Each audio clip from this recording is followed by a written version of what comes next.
Mi presentación, sí. Sí, señor. La clase pasada estábamos hablando de, como hay tan poquitos muchachos, prefiero hacer la retroalimentación el viernes cuando estén todos. ¿Listo? Y no perder tiempo, digamos, con el tema de las clases porque si no nos atrasamos en los temas. Entonces estábamos hablando de los simpático-miméticos. Ahí dimos unos mensajes claves mm, que son la localización del sistema simpático y parasimpático, que uno era cráneo sacro y el otro era más toracolumbar, ¿sí? Y que a nivel preganglionar en los dos sistemas lo que se liberaba era acetilcolina y que a nivel postganglionar en el simpático lo que se libera son catecolaminas, ¿sí? Y en el para acetilcolina, que es el transmisor, digamos, relevante ahí, y que íbamos a tener diferentes receptores, tanto para el sistema parasimpático, que serán los receptores muscarínicos, y para el sistema simpático, pues los receptores alfa y beta adrenérgicos que se localizan en diferentes tejidos. Bien, como un resumen de lo que hemos visto.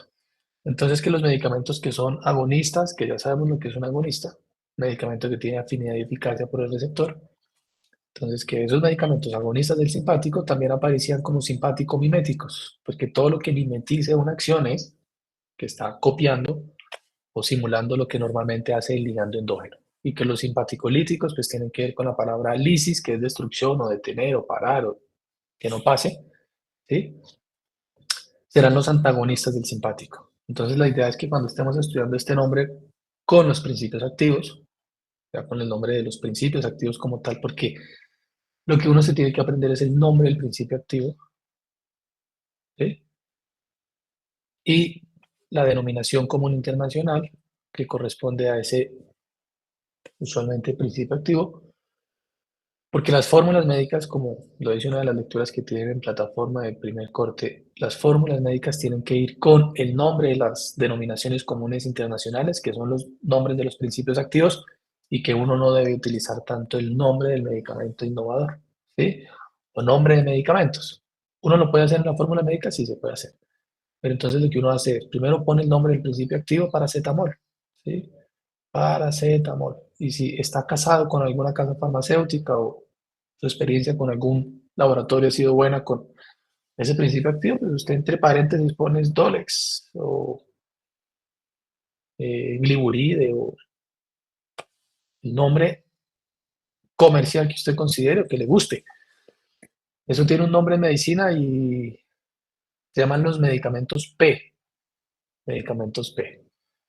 ¿Qué esos medicamentos P? Se llaman medicamentos de uso personal o medicamentos personales. ¿De quién? Del médico. ¿Por qué personales? Porque son medicamentos que el médico conoce muy bien, con los que está muy familiarizado, se siente a gusto, conoce su eficacia, su seguridad, etc, etc. Entonces, la idea es que uno tenga como medicamentos P más o menos 100 medicamentos.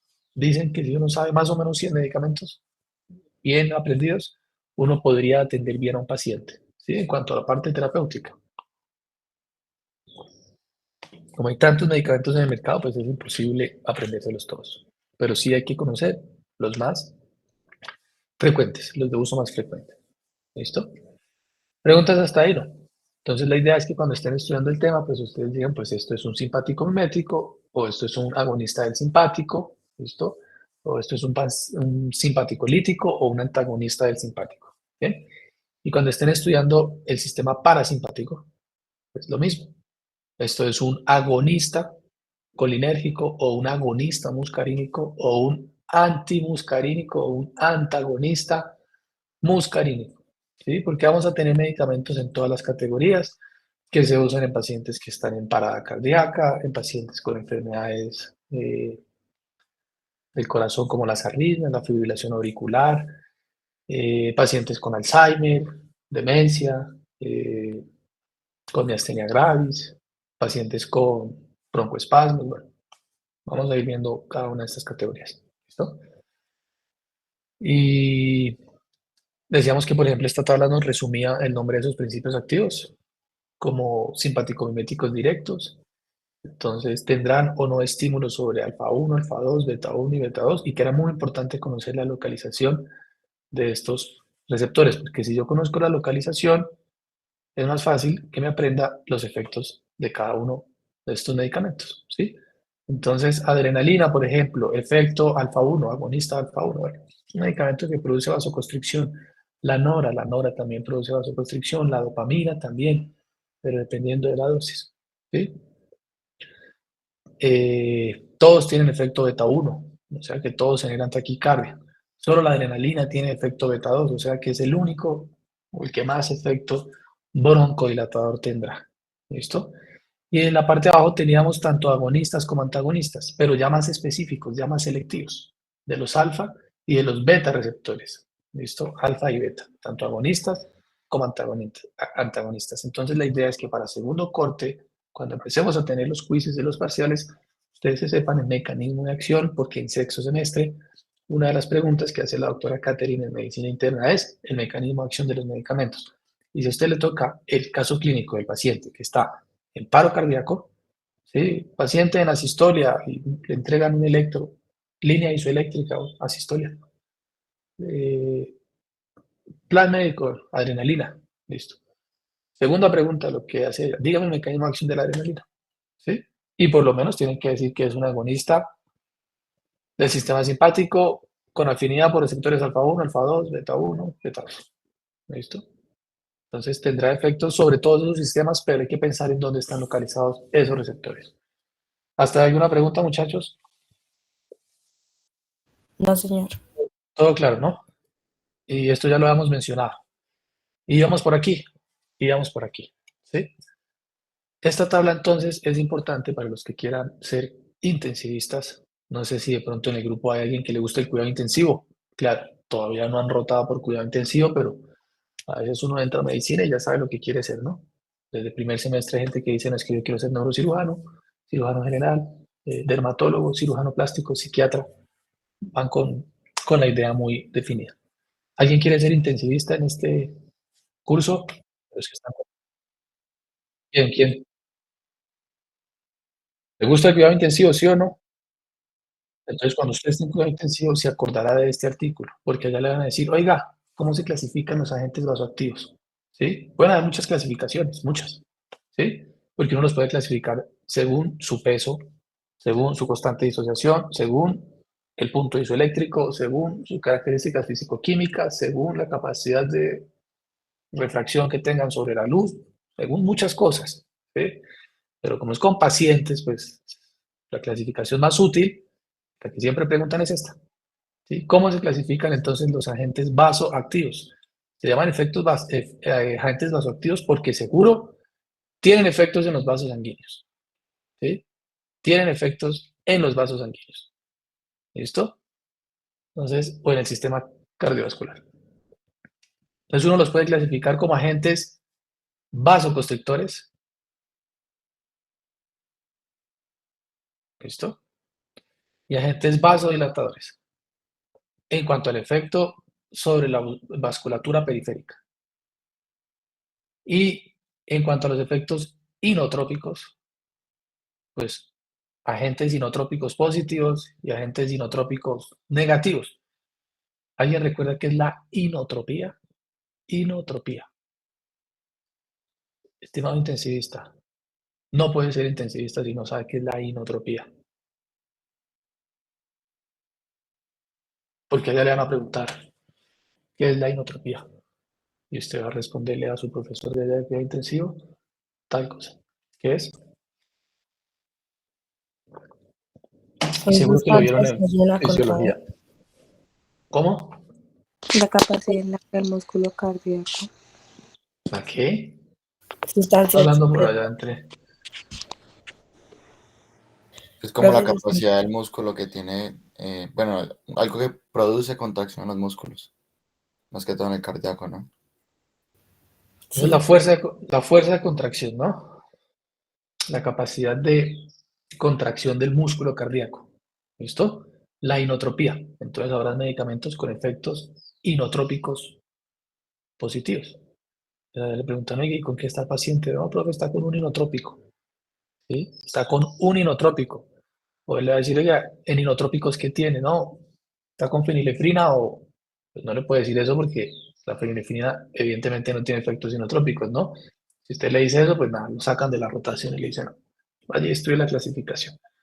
Entonces la clasificación es muy sencilla, porque uno dice, bueno, ¿cuáles son los agentes que tienen las dos propiedades? Las dos propiedades. Son inotrópicos y son vasoconstrictores. Esos se van a llamar inoconstrictores. Entonces usted dice, profe, el medicamento, hayan cuidado intensivo en la residencia, estimado futuro intensivista, está con un inoconstrictor.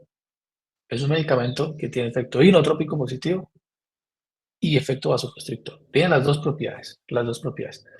Entonces, ¿sobre qué receptores estará uniendo o qué receptores explicarían estos efectos inoconstrictores? ¿Qué receptores? Porque la segunda Alfa pregunta que te 1. hacen allá es, ¿y el efecto constrictor es por quién? Entonces uno dice, bueno, por el alfa 1. Listo. ¿Y el efecto inotrópico?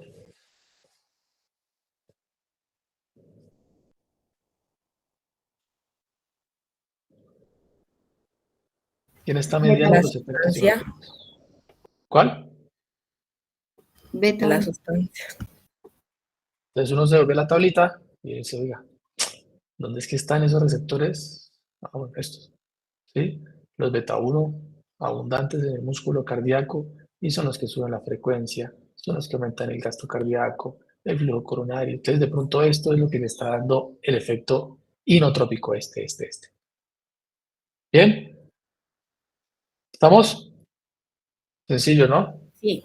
Bien. Entonces, primer grupo, los inoconstrictores, porque tienen las dos propiedades. Pero hay unos que solo tienen propiedades vasoconstrictoras sin efectos inotrópicos. Es decir, que lo único que hacen es subir la presión arterial, aumenta la presión. La fenilefrina. Si uno no quiere que el paciente suba gasto cardíaco, aumente su gasto cardíaco, pero que sí suba la tensión arterial, la resistencia vascular periférica, efectos vasculares periféricos, entonces utilizan la fenilefrina o la vasopresina, ¿sí? Fenilefrina o vasopresina. De aquí saldrá algún anestesiólogo y se sabe que la anestesia induce hipotensión. Los anestésicos usualmente son agentes hipotensores, ¿sí? El propofol sobre todo, las benzodiazepinas que utilizan, el fentanil, bueno, son agentes que están relacionados con hipotensión, ¿listo? Los agentes anestésicos. Entonces, después de la inducción anestésica y de que empieza la cirugía, entonces los pacientes empiezan a estar hipotensos durante cirugía, ¿sí?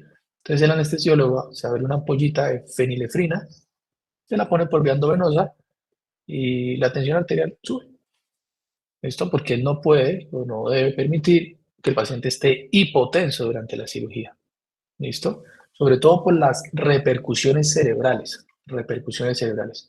Porque ¿de qué depende la perfusión cerebral? De la presión arterial. ¿Sí? Del La gas. ¿Sí? De la presión arterial, de la frecuencia, todo eso está muy bien. Mm, pero ¿hay alguna fórmula para o que nos hable de la presión de perfusión cerebral?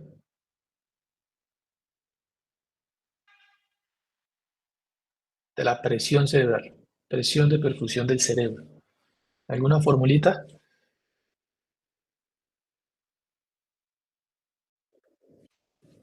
No. Entonces, tarea, queda de tarea, queda de tarea, porque todo lo que están diciendo pues está bien, pero hay una formulita que hay que conocer y les va a servir en medicina interna porque cuando vean crisis hipertensivas o urgencias hipertensivas o emergencias hipertensivas, eso cada rato le cambian el nombre, pero bueno, una crisis hipertensiva con órgano blanco cerebro, les van a decir que no pueden disminuir mucho una de las presiones, porque si la disminuyen mucho, hay hipoperfusión cerebral. Pero por lo que están diciendo, claro, la presión arterial, sí, de la presión arterial depende la presión de perfusión cerebral. Pero tienen que ser un poquito más detallistas con el tema de la presión de perfusión cerebral. Entonces el anestesiólogo no puede dejar que la presión se caiga, ¿sí? por temas de presión, de perfusión cerebral, porque si no el paciente queda con déficit cognitivo en el posoperatorio o con secuelas neurológicas, porque estuvo hipotenso toda la cirugía y hubo mala perfusión cerebral y la deuda de oxígeno en el cerebro se paga. Señor o señora. Profe, es que estaba buscando en internet y sí hay una fórmula ¿Qué que dice dice? que es entre el PAN y el PIC, que el PAN es la presión arterial media y el PIC la presión intracraniana. Así, PAM Sí, menos PAN PIC, menos PIC. Menos Sí, pic. muy bien, PAM profe. menos PIC, ¿no? Sí, Entonces ahora lo que tienes que saber de fisiología es, bueno, ¿cuánto es la PIC? La PIC es la presión intracraniana. Todos los tejidos deben tener una presión, ¿no? La presión dentro del músculo, la presión dentro de la cavidad abdominal, la presión dentro del ojo, la presión dentro del vaso sanguíneo, la presión intraglomerular, la presión intracerebral o intracraniana. Porque cuando la presión se sube en los tejidos, aparecen enfermedades, ¿no? Hipertensión endocraniana, síndrome compartimental, cuando la presión es muy alta dentro del músculo. Entonces los ortopedistas lo abren para liberar la presión. ¿Listo? Glaucoma, aumento de la PIO, la presión intraocular. Entonces lo que dices es muy acertado porque la diferencia entre eh, estas dos presiones, pues garantiza la presión de, de perfusión cerebral, la diferencia. ¿Vamos bien ahí? sí, señor. Ahora uno tiene que saber de qué depende la presión arterial media, ¿no? Y esa sí se la saben, esa fórmula sí se la saben. ¿Sí? Y todos los monitores de presión arterial siempre dan la PAM, siempre dan la presión arterial media. Entonces, ¿cuál es el problema de la PAM? ¿Cuál es el problema? ¿O cuál es el mensaje aquí? Que si la PAM se iguala, por decir algo, presión arterial media de un paciente 80 milímetros de mercurio, que tienen que saber cómo calcularla, eh, porque en algún momento se les van a preguntar. ¿Y la PIC? ¿Cuánto es la PIC normal? Más o menos, que 15 a 20 milímetros de mercurio, más arriba de 20, 30, 40, 80, De 1 a 20 milímetros. de 1 a 20, de 1 a 20, Según internet. según internet, ¿no? Y más o menos por ahí, ¿sí? Entonces, cuando tú tienes dos diferencias o dos presiones diferentes, hay flujo, hay flujo, hay flujo, que garantiza que tengamos un flujo de sangre, de aire, es la diferencia de presiones en dos puntos. ¿Mm? Pero si la PIC se te iguala, ¿por qué se puede igualar la PIC? Pues que al paciente le dieron un batazo, estuvo en una fiesta y salió borracho y se puso a pelear y un taxista cogió y le metió un batazo en la cabeza. La PIC se sube, ¿sí? Porque tuvo una hemorragia, el traumatismo, la inflamación. Entonces, si la PIC se sube, la presión intracraniana se sube después de un traumatismo craneoencefálico, se cayó en la moto, el batazo, una pelea, un botellazo. ¿Listo? ¿Cuánto será el flujo cerebral?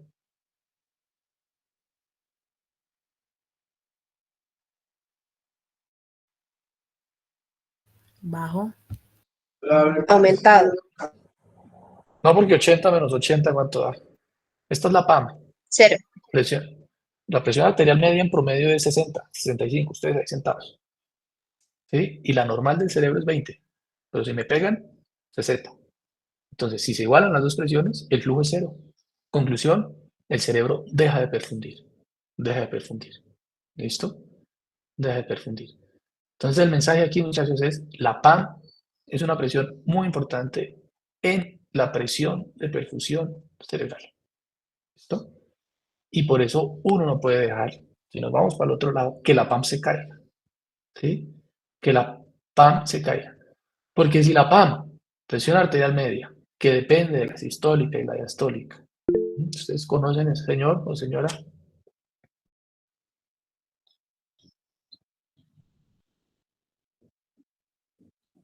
Claro. Entonces, ¿cuándo cae la PAM? A eso es lo que voy. ¿Cuándo crees que la PAM disminuye? Cuando hay una hipotensión marcada, o si yo tengo al paciente, o si el paciente tiene una sobredosis con medicamentos antihipertensivos, la PAM tiende a cero, tiende a cero, ¿sí? Entonces, si ahora uno dice, oiga, la PAM, en este caso, disminuyó porque el paciente está hipotenso, ¿sí? Hipotensión sistólica, ya está hipotenso porque tiene una hemorragia. Entonces, la PAM ahora es de 20. Y si la PIC sigue siendo de 20, porque esa es la presión dentro del cerebro, ¿cuánto será el flujo? Cero. Entonces, si la PAM se cae mucho, se iguala con la presión de perfusión cerebral y no hay flujo cerebral. El paciente está hipoperfundido en el cerebro y la deuda de oxígeno en el cerebro se paga. Entonces el anestesiólogo, sabiendo eso, dice, pues yo no dejo caer esa PAM durante la cirugía. Yo la subo con un poquito de fenilefrina. Ojo, el corazón está bien, yo no necesito más inotropía. Lo que necesito es más efecto vasoconstrictor. Y ya, sube la tensión, sube la PAM y le dice, listo, está más tranquilo.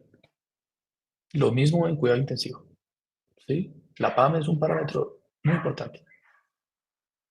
¿Alguien iba a preguntar algo por ahí? ¿Quedó claro, muchachos? No olviden la PAM, ¿sí? Yo sé que ustedes la conocían, ya la habían visto. ¿Cuándo la vieron? En ¿Cuándo tercero. hablaron de la? En tercero, ¿sí? Pero de pronto en el tercero uno todavía no entiende la PAM, ¿no? Porque uno se lo explican como allá, como algo muy aislado. De pronto, bueno, de la sistólica y la diastólica sale la PAM, que es la presión arterial media, y uno dice, bueno, yo me aprendo eso. Pero, ¿y de qué me sirve? Bueno, sirve para muchas cosas, como estas. Para cuando usted sea intensivista, para cuando sea anestesiólogo, para cuando sea neurólogo, las PAM siempre serán, o la PAM siempre será una variable importante en todo lo que tenga que ver con la perfusión del cerebro. ¿Listo? Entonces estarán los inoconstrictores, los dos, los vasoconstrictores, ¿sí? Que serán vasopresores puros. Estos dos son vasopresores puros, ¿sí? Vasopresores. Lo único que quieren es subir la tensión, no quieren aumentar el gasto cardíaco. Y por el otro lado estarán los inodilatadores. ¿Por qué? Porque son medicamentos que producen vasodilatación, pero con efectos inotrópicos positivos. Inotrópicos positivos. ¿Sí? Y los vasodilatadores puros. Estos vasodilatadores puros, seguro que se utilizarán en crisis hipertensivas, ¿sí? O en emergencias hipertensivas. Cuando el paciente tiene hipertensión, que son los nitratos, nitroglicerina, nitroprusiato, nisiritide, todos estos son donadores de óxido nítrico, por eso se llaman nitratos, ¿sí? Lo que hacen es donar óxido nítrico al endotelio. Y ustedes ya saben por fisiología que el ON es un potente vasodilatador, óxido nítrico. Muy importante el óxido nítrico que viene en las frutas y en las verduras, por eso hay que comer frutas y verduras, porque las frutas y las verduras tienen propiedades antihipertensivas maravillosas, ¿sí? Así el doctor Baiter diga que la fruta es muy mala, de pronto él todavía no sabe esto que ustedes sí saben. Y son las propiedades vasodilatadoras que tienen porque son donantes de nitratos orgánicos. Uno se come eso y está comiendo mucho nitrato orgánico, puro óxido nítrico, ¿sí? Y los vasitos se relajan. Entonces son muy buenos para la hipertensión, ¿sí? ¿Vamos bien? Sí, señor. Listo, sencillo de aprender. Entonces, para el parcial, tienen que saber, y mi recomendación es que se lo aprendan esta semana, porque ya les dije que si se dejan colgar con los temas, no alcanzan después a estudiar por el parcial. Esta semana, esta tablita se la aprende. Sí, el lunes, el martes, en la noche, después de Pedro el Escamoso 2, cuando considere que tenga que estudiar, pero no lo dejen para lo último, ¿sí? No se lleve sorpresas a mitad del segundo corte o tercer corte cuando digan, mierda, ya estoy perdido en esto, ¿sí? Entonces, la clasificación está muy bien entendida. Entonces, agentes vasopresores puros, agentes inotrópicos puros también, Y habrán inoconstrictores, vasoconstrictores, vasodilatadores puros, inodilatadores. Y ahí están, ahí están. Nora, adrena, dopamina, fenilefrina, vasopresina. El nombre lo dice todo, ¿no? Vasopresina, que aumenta la presión del vaso. Dobuta, el milrinone y los nitratos como agentes vasodilatadores. Agentes vasodilatadores. Los inodilatadores son los medicamentos que tienen efectos inotrópicos, son inotrópicos positivos. ¿Listo? Mira, inotrópicos sí, sí tiene efecto inotrópico, pero es un vasodilatador. Es decir, que a nivel de la resistencia periférica produce hipotensión, pero aumenta el gasto cardíaco. ¿Listo? Y ahí está la dobutamina. Eso siempre es examen de residencia en los parciales de cuidado intensivo. Siempre es una pregunta. Y es, ¿cuál de los siguientes es un agente inodilatador? Porque uno no puede llegar al cuidado intensivo sin saber que la dobutamina y el milrinone son agentes inodilatadores. Solo que la dobutamina es más barata, más económica. Entonces uno ve con más frecuencia el uso de dobutamina. ¿Estamos? Sí, señor. Entonces, aquí se termina de entender esa clasificación. Porque tenemos el eje de la vasoconstricción y el eje de la inotropía. Todos estos tienen las dos propiedades, en mayor o en menor medida. Todos. La nora, la adrena, la dopa, epinefrina, dopa, tienen las dos propiedades, en mayor o en menor medida. Si se dan cuenta, la nora es más vasoconstrictora que inotrópica. ¿Sí? Porque si aquí es 1 efecto inotrópico y en el eje de la vasoconstricción esto es 1, esto es 2, esto es 3, bueno, la nora tiene 3 puntos de vasoconstricción y 1 punto de inotropía. No tiene las dos propiedades, solo que es más vasoconstrictor que inotrópico. Sí es claro, ¿no? Se ve claramente en el dibujo. ¿Listo? Y ya les había hecho la clase pasada que eso tiene implicaciones en la parte clínica debido a que como la adrenalina y la dopa tienen más efecto inotrópico, ¿véalo?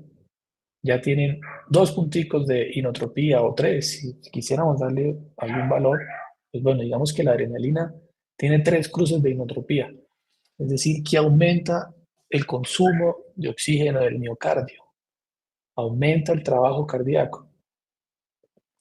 Y entre más yo ponga a trabajar un corazón, más riesgo de que se me infarte porque los músculos se cansan. El corazón es un músculo que se fatiga. Entonces, en cuidado intensivo casi siempre se prefiere subir la tensión porque casi todos los pacientes que ingresan al cuidado intensivo están hipotensos sin aumentar tanto el trabajo del miocardio. Porque si yo aumento mucho el trabajo del miocardio, aumento el riesgo de que ese paciente se me infarte. ¿Por qué? Porque estoy aumentando el trabajo o el gasto cardíaco, pues estoy aumentando los requerimientos de oxígeno. Y si el paciente es un abuelito de 70 años que de entrada tiene una placa ateromatosa en una de sus coronarias y solo tiene este poquito de flujo y yo estoy exigiendo más oxígeno pero no aparece por ningún lado por la placa, se me infarta el paciente, se infarta. ¿Quedó claro, no? Bien, listo. Entonces ahí están los nombres, muchachos. Nora, adrena, dopa, LD es dosis bajas, HD es dosis altas, HD dosis altas, dobutamina es un inodilatador, efecto inotrópico, pero vasodilatador. ¿Listo? Vasodilatador. El milrinone tiene más vasodilatación que la dobutamina, pero menos efecto inotrópico. Y nitroprusiato, un vasodilatador puro, sin meterse con el corazón. Claro, la vasodilatación excesiva genera como respuesta compensatoria una taquicardia compensatoria.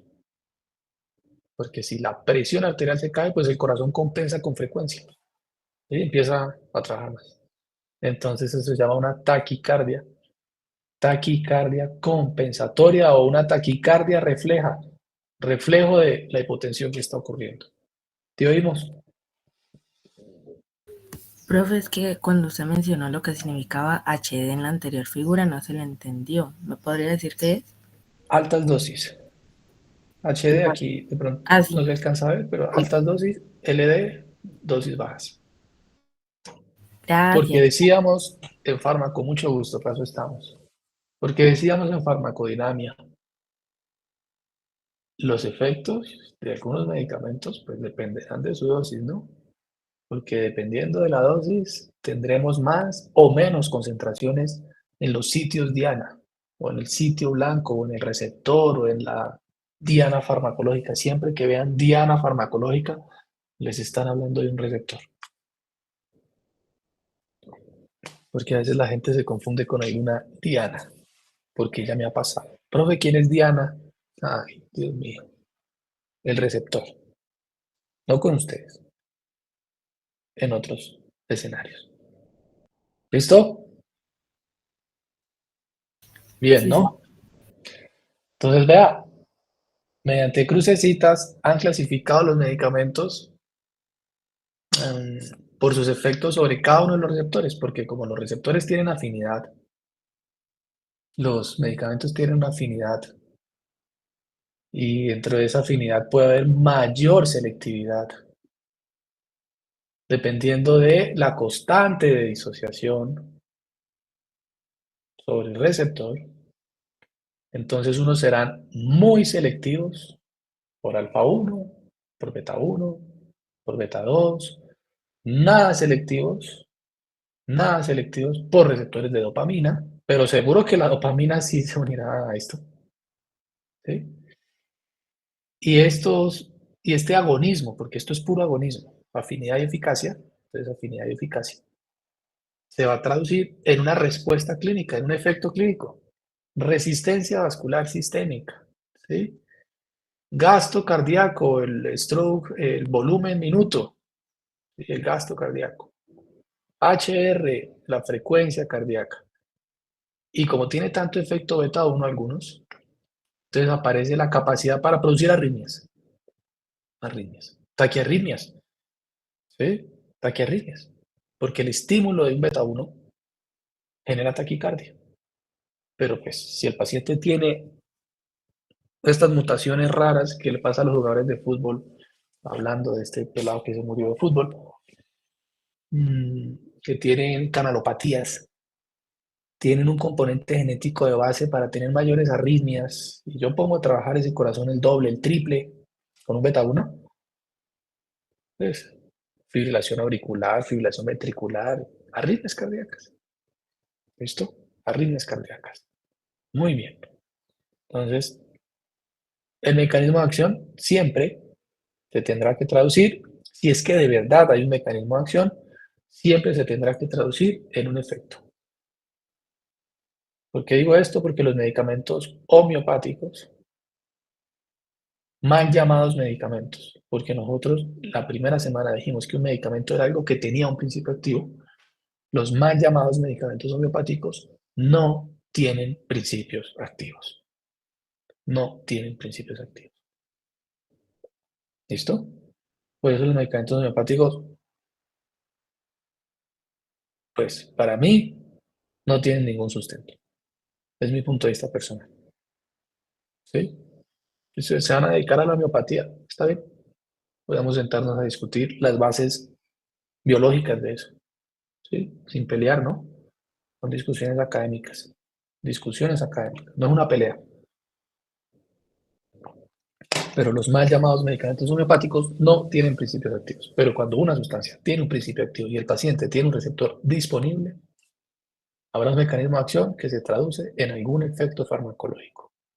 Aumento de la tensión arterial, aumento del gasto, aumento de la frecuencia y en alguna reacción adversa. Estas arritmias, ¿qué tipo de reacción adversa serán? dentro de la clasificación de reacciones adversas que vimos. Las reacciones adversas se clasifican en unos tipos. Creo haberlo dicho en una sesión.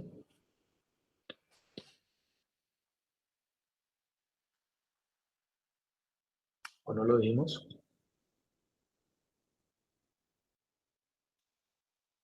Si ustedes me dicen, no, profe, no lo dijo, pues busco la presentación y digo, oiga, qué pena, no lo dije, vea, aquí está. No se los dije, se los muestro, Creo que no, no pasa profe. nada. ¿No? Bueno, entonces como no vimos la clasificación de las reacciones adversas, veámosla, veamos la clasificación.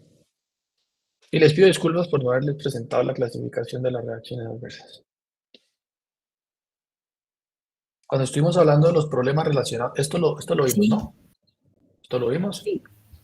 Tenemos una tabla que era esta, que yo les dije, según el tipo de reacción adversa, porque nos aprendimos la definición, PRM, errores de medicación, evento adverso, reacción adversa, efecto secundario, efecto colateral. Yo les dije, hay unos tipos. Y las dos clasificaciones más importantes son las de tipo A y las de tipo B. Y las de tipo A son reacciones adversas que están relacionadas con el mecanismo de acción, relacionados con el mecanismo farmacológico. Por tal, dependen de su dosis. Por tal, se presentan con mucha frecuencia, porque todos los medicamentos tienen un mecanismo de acción y estos dependen del mecanismo de acción, no serán tan graves. Si yo disminuyo la dosis, la reacción tendrá que disminuir. Y son predecibles, porque si yo conozco el mecanismo de acción del medicamento, pues yo sé qué le puede pasar al paciente. Y creo que damos un ejemplo con la insulina, si mal no recuerdo. Creo que yo les decía, ¿qué pasa si yo a un paciente le doy una sobredosis de insulina? Una hipoglicemia.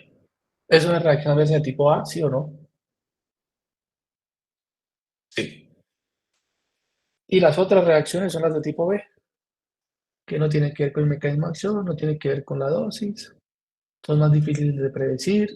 El, digamos, la estrategia de manejo de ese tipo de reacción adversa es suspender la terapia o hacer algo que decíamos en clase que era una desensibilización, creo que también se los dije, pero yo les decía, las, con la penicilina en las embarazadas. Entonces ahora estoy en duda si se los dije o no se los dije. Pero esto se los dije o no. Eso sí, eso lo explico. Y son más, A, B, C, D, E, F, ¿sí? Pero me hicieron generar dudas de que no lo hemos visto, pero sí, ya otros confirmaron que sí lo hemos visto, ¿sí? Entonces, ¿qué tipo de reacción adversa será esta arritmia dentro de las categorías de reacciones adversas? ¿Cómo las clasificarían?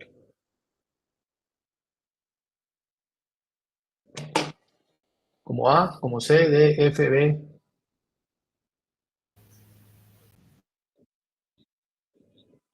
B, ¿por qué B? ¿Pero por qué B?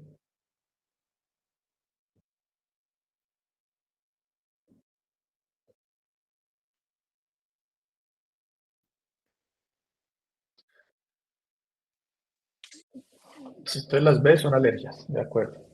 Pero el mecanismo de la arritmia es por el mecanismo alérgico. Puede ser por la dosis.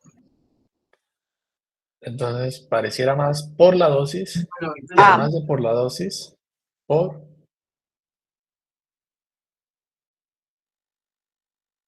el mecanismo de acción sobre los receptores beta 1. Entonces, las de tipo A dependen de su mecanismo de acción y de la dosis. A más dosis, más efecto, pues más arritmias. ¿Listo? ¿Quedó claro, no?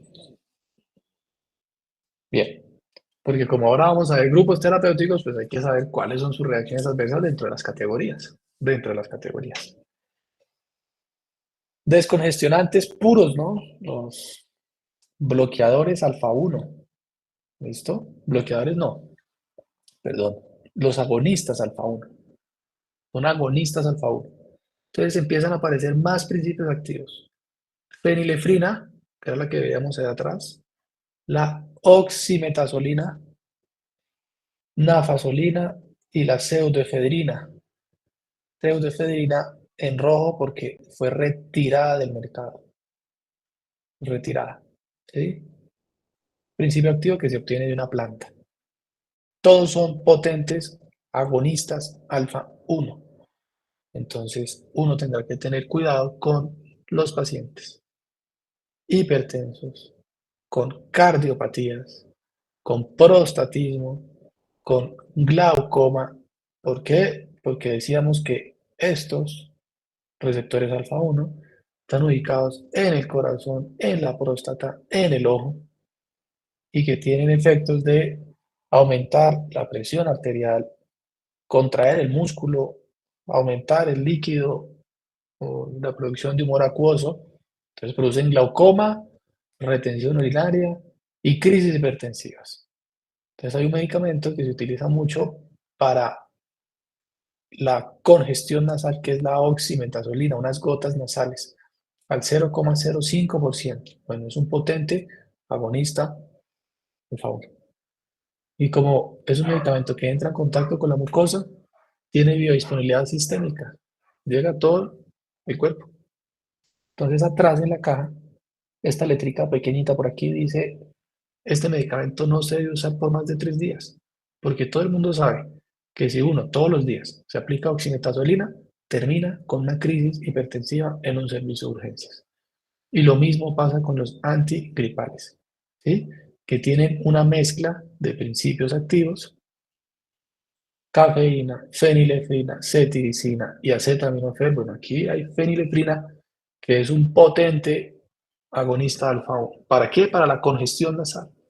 Entonces, si yo tengo un paciente adulto mayor con antecedente hipertensión refractaria o resistente de difícil manejo y tiene gripa, pues darle un Oxpirin es muy descabellado, es muy irresponsable por parte del médico decirle tómese un Oxpirin.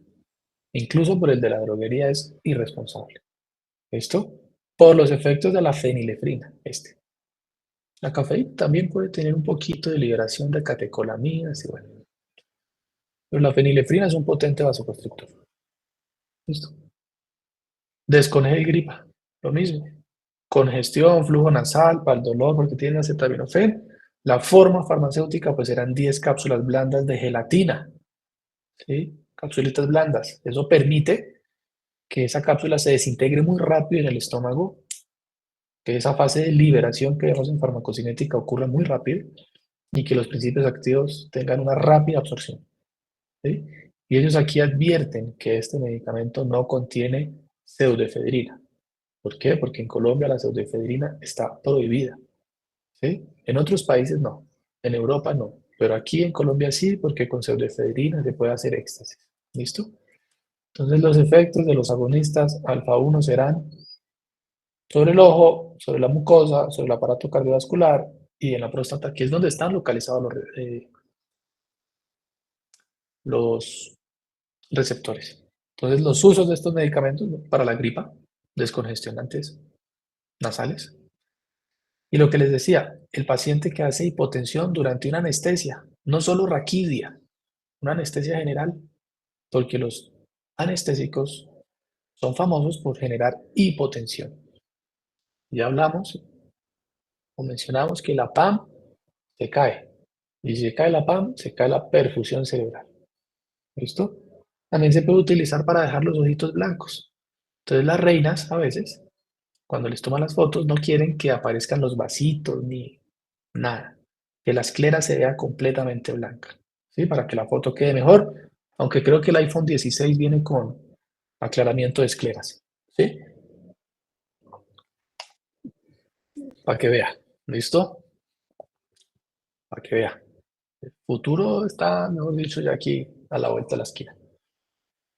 Pero muchas reinas usan las goticas vasoconstrictoras para que las escleras se le vean blanquitas, porque hay una vasoconstricción profunda y la esclera queda blanca y la foto sale perfecta. ¿Listo? ¿Vamos bien? Sí, Y lo otro son los consumidores de cannabis, porque una forma de detectar a los consumidores de cannabis, sobre todo los papás a los hijos, cuando llegan a la casa, que llegan como medio atolondraditos y con los ojos rojos. Puede ser cualquier sustancia, porque hasta el alcohol produce inyección conjuntival, pero es bien famoso, bien conocido que el cannabis es un potente vasodilatador en las conjuntivas y produce esa inyección conjuntiva. Entonces el chino, ni corto, ni perezoso, ni pendejo, se compra unas goticas y llega a la casa con las escleras blancas y pasa desapercibido. ¿Listo? Estos medicamentos agonistas selectivos lo que hacen es contraer el trígono, lo contraen, lo cierran, el músculo, ¿sí? Entonces mayor riesgo de retención urinaria. Retención urinaria. Lo que explica por qué, ya se les decía la clase pasada, hay medicamentos antagonistas alfa 1 que se utilizan para pacientes con prostatismo que hacen retenciones, para que esto esté relajado, ¿sí? Esté abierto. Y ya les dije que la diferencia de presión en 2 puntos, aquí está presión de la vejiga urinaria, y aquí afuera, pues, la presión del ambiente, ¿sí? Cuando la presión es muy alta, dentro de la vejiga habrá un flujo, habrá un flujo. Si yo igualo la presión del otro lado, el paciente no puede orinar. Pues si yo cierro esto, por más presión que tenga aquí adentro, está cerrado, pues no hay por dónde. Entonces los medicamentos para el prostatismo son antagonistas alfa 1, antagonistas. Y un medicamento antigripal lo que puede dar es una retención de la orina. ¿Eso quedó claro? Sí, señor. Bien, pero lo primero que usted tiene que hacer es aprenderse esto, ¿sí? Porque si no se acuerda, pues se tiene que acordar que los alfa 1 contraen el músculo prostático.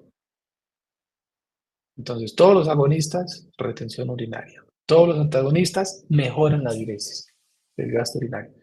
Y se sabe que después de los 50, todos van a tener prostatismo. Bien. Lo que les dije, pseudoefedrina no, porque se hacía éxtasis. Se puede hacer, se puede hacer. Ahora veamos los agonistas beta. Agonistas beta 2 selectivos. Selectivos. Tienes mucha afinidad por el beta 2, que se localiza de forma abundante útero, vaso sanguíneo también tiene, bronquio, ¿listo? Y páncreas. Y páncreas. ¿Bien? Y que son importantes en el páncreas por el tema de la liberación de la insulina. Pero sentémonos en la parte aquí respiratoria, porque ustedes van a prescribir muchos agonistas beta 2 selectivos, es decir, que su afinidad será mayor por los beta 2. Y uno los puede clasificar según la vida media del medicamento.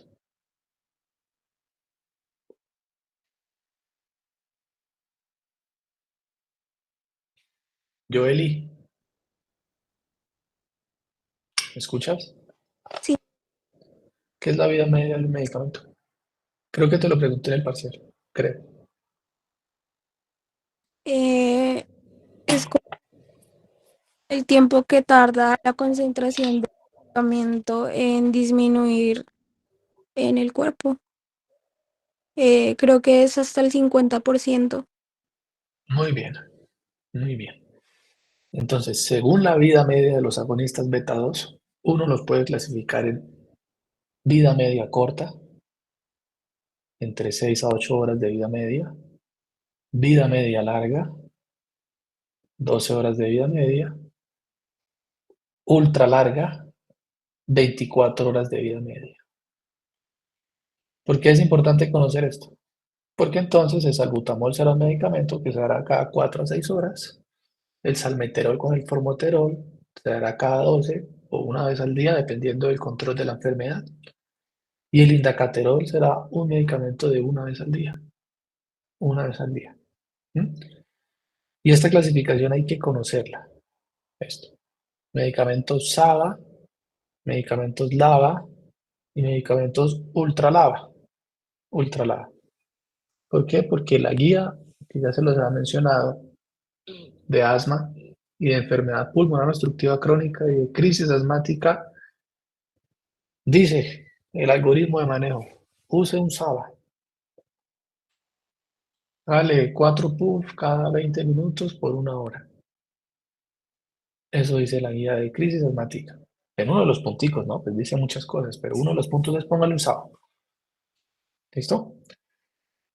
Paciente con asma no controlada, o fase avanzada, o estadio 3, 4, moderada, no controlada.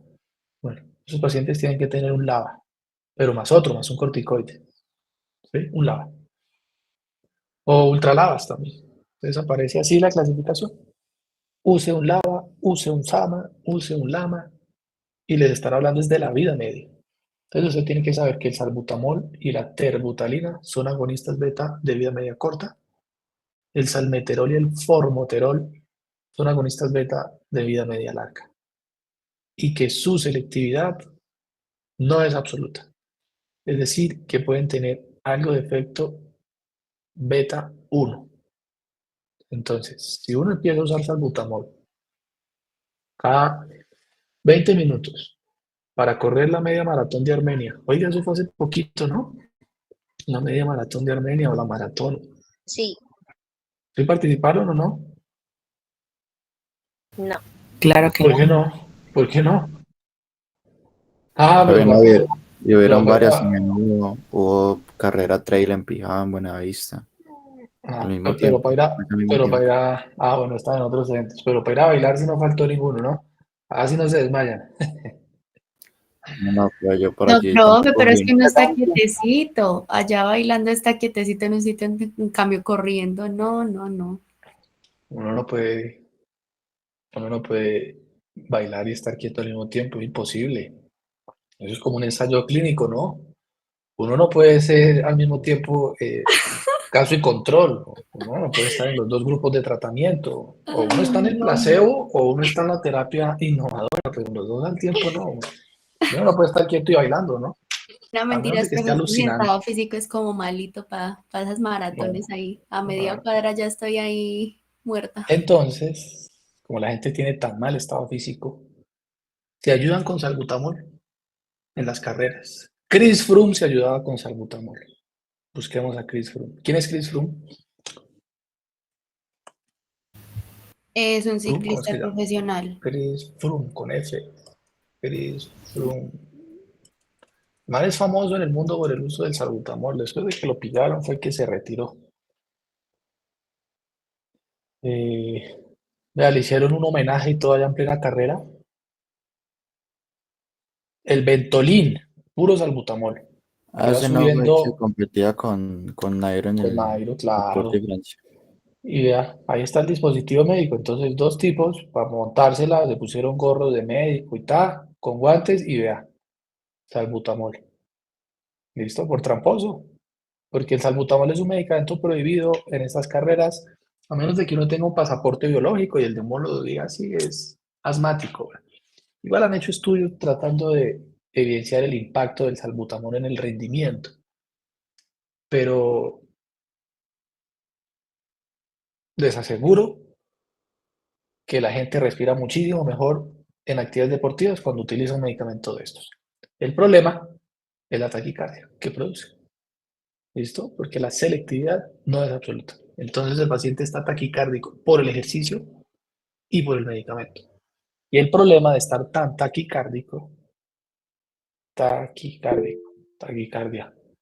es que el volumen de fin de diástole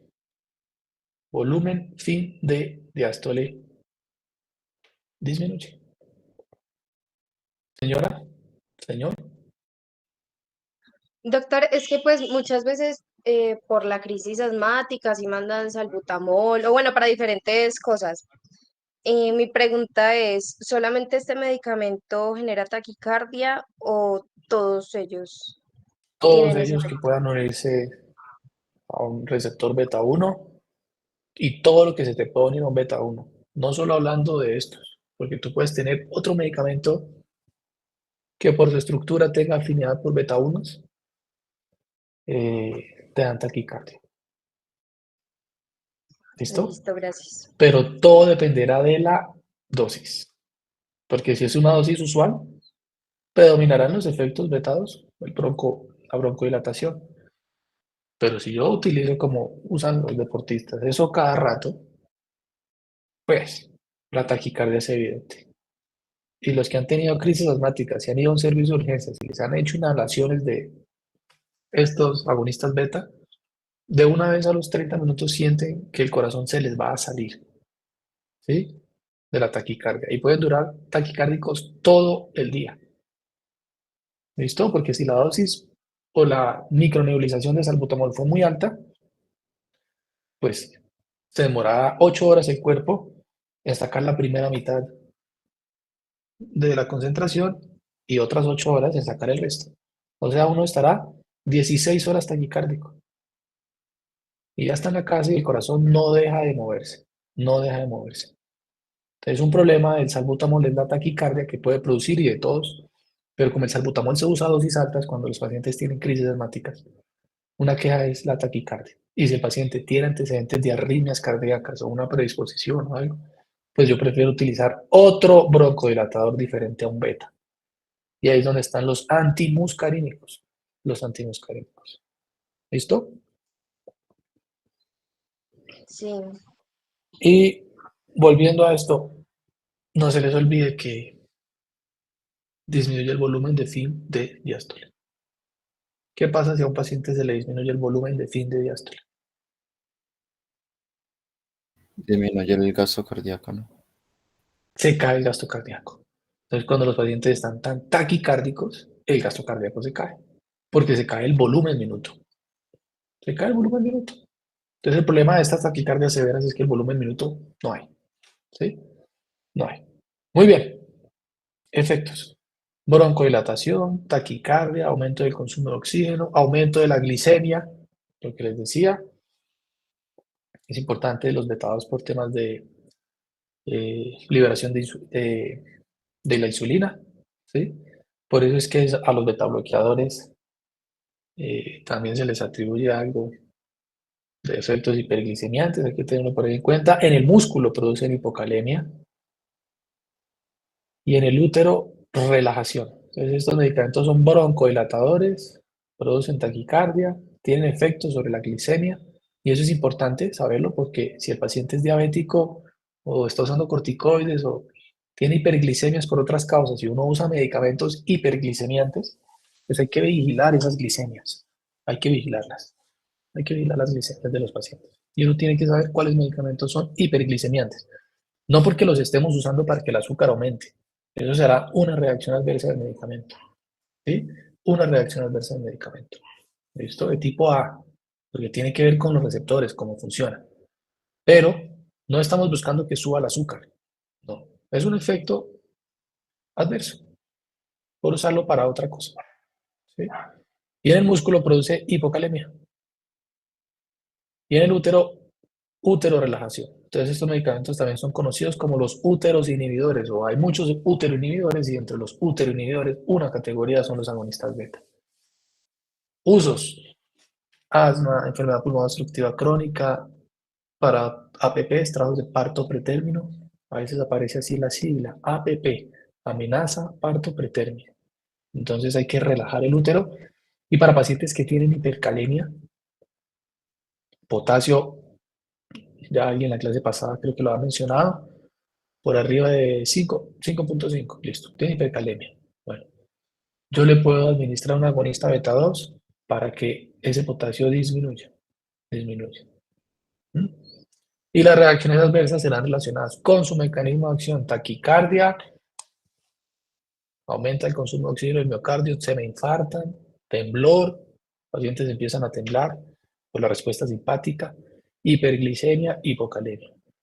Entonces, en los pacientes hay que estar pendientes de sus frecuencias cardíacas. El temblor, pues, es molesto, pero pues no lo va a matar, pero una taquiarritmia sí lo puede matar. Una crisis hiperglicémica también se asocia a mayor mortalidad y la hipocalemia, pues ni se diga, también mata. Entonces, los pacientes cuando están hospitalizados, a veces que crisis asmática severa y les han dado salbutamol a dosis muy altas para revertir el broncoespasmo, bueno, pídale un potasio de control, ¿sí? No porque tenga falla renal, no porque no esté comiendo potasio, no.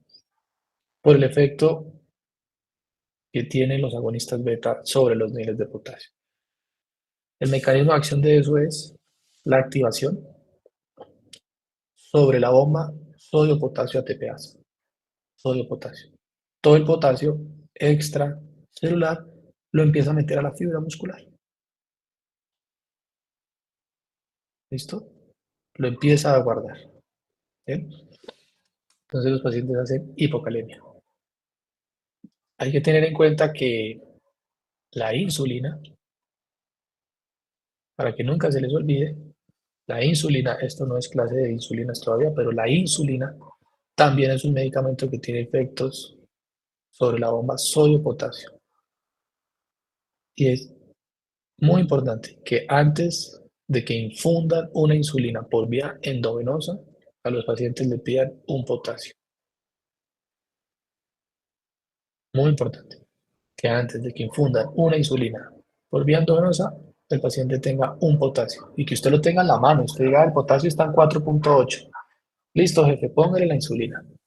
Porque si no tienen un potasio, no se arriesguen a poner insulina endovenosa. Endovenosa, estamos diciendo endovenosa. Porque todos hacen hipocalemia con insulina endovenosa. ¿Vamos bien?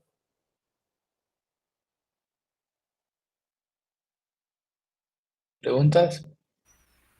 No, Profe, ¿Dudas? ¿puede volver a No, repetirlo de profe. ahorita de esta imagen? ¿Qué parte? Pues que es la bomba sodio-potasio, pero no sé, como que entendí que se guardaba el potasio. Sí, acuérdate que las bombas normalmente van en contra de los gradientes de concentración, ¿no? Y que consumen energía, ¿no? Las bombas consumen mucho ATP para funcionar porque van en contra de un gradiente. Y como el potasio es el principal ion intracelular, lo que más tienen las células por dentro como ion es potasio. Y por fuera solo tienen de 3.5 o el plasma, ese es el potasio de la sangre, 5.5, 3.5 a 5.5. Eso lo ven allá en lectura de paraclínicos, la materia que tienen por ahí. Entonces las bombas van en contra del gradiente de concentración y por eso es que el potasio aquí adentro es tan alto que es difícil que entre más potasio. Pero la bomba puede hacer eso, y lo mete. Entonces este 3.5 pues será ahora 3.4, 3.3, 3, 2.8 y eso genera hipocalemia. Y hay medicamentos como las catecolaminas, los beta-adrenérgicos, la insulina, que son agonistas o tienen efectos miméticos o activan esa bomba de sodio-potasio. Entonces todo el sodio extracelular se mete. Estamos aquí en una célula muscular, ingresa y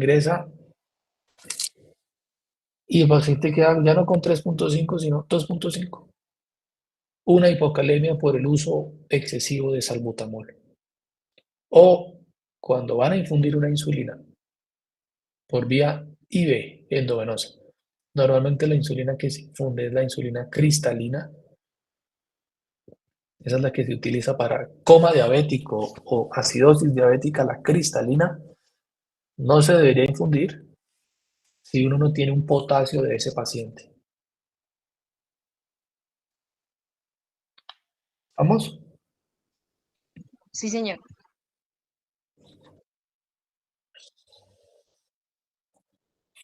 En plasma, este es el parámetro normal de plasma. 3.5 a 5.5. Menos de 3.5, hipocalemia. Más de 5.5, hiper.